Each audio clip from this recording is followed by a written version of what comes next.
Vijayasai Reddy YSR Congress party Rajya Sabha పక్ష నాయకుడు.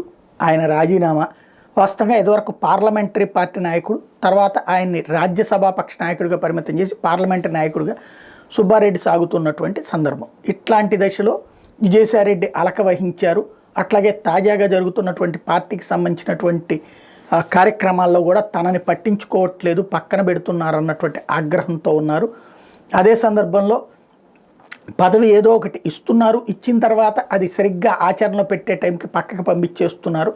జగన్ చుట్టూ ఉన్నటువంటి వాళ్ళు తనని దగ్గరికి రానియట్లేదు అన్నటువంటిది విజయసాయిరెడ్డికి ఎప్పటి నుంచినో ఉన్నటువంటి ఫీలింగ్. అది ఫైనల్గా ఆయన పార్టీ రాజీనామాకి కారణమైంది.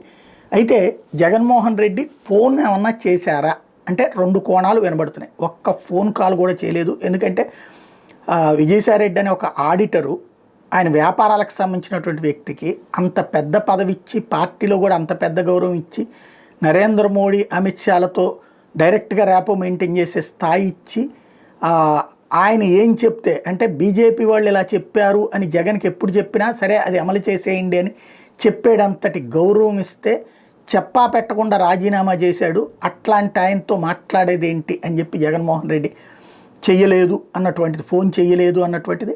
జగన్ ఫోన్ చేస్తే ఇప్పుడు ఫోన్ చేసైనా మీరు ఆగండి అంటే ఆగుతాడు అన్నటువంటిది ఒక పక్కన చర్చ నడుస్తుంది. రెండో పక్కన జగన్ ఫోన్ చేశారు, ఏంటిది కరెక్ట్ కాదు అని చెప్తే కూడా లేదు, నాకు ఒత్తిడి ఎక్కువైపోతుంది, నా కుటుంబానికి ఇబ్బంది ఎదురవుతోంది, నా కుమార్తెని ఇబ్బంది పెడుతున్నారు, వాళ్ళ కుటుంబాన్ని ఇబ్బంది పెడుతున్నారు, సెంట్రల్ నుంచి ఏమైనా చెప్పించుకుందామన్నా సెంట్రల్లో కూడా ఇప్పుడు మనకు సహకరించే పరిస్థితి లేదు, ఎందుకంటే కూటమిలో ఉన్నారు కాబట్టి. ఇట్లాంటి దశలో వాళ్ళు ప్రశాంతంగా ఉండాలన్నా నేను పక్కకి తప్పుకుంటేనే ప్రయోజనం అన్నటువంటి అది చెప్పారు.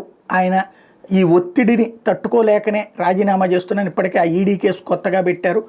దాని కారణంగా ఏదైతే కాకినాడ పోర్టుకి సంబంధించినటువంటి ఇష్యూని బేస్ చేసుకుని పెట్టినటువంటి దాంట్లో నన్ను అనవసరంగా తీసుకొస్తున్నాను, నేను అందులో ఇన్వాల్వ్ కాకపోయినా కానీ దాని ఇంపాక్ట్ నేను ఫేస్ చేయాల్సి వస్తుంది, నా అల్లుడు కుటుంబం ఫేస్ చేయాల్సి వస్తుంది, అరబిందో ఫేస్ చేయాల్సి వస్తుంది, వేలాది మంది ఆధారపడి ఉన్నటువంటిది, భవిష్యత్తుకు సంబంధించి వాళ్ళ జీవితాలతో ముడిపడి ఉన్నది.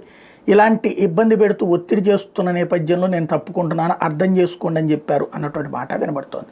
ఈ రెండిట్లో ఏది వాస్తవమో విజయసాయిరెడ్డి గారే చెప్పాల్సి ఉంది.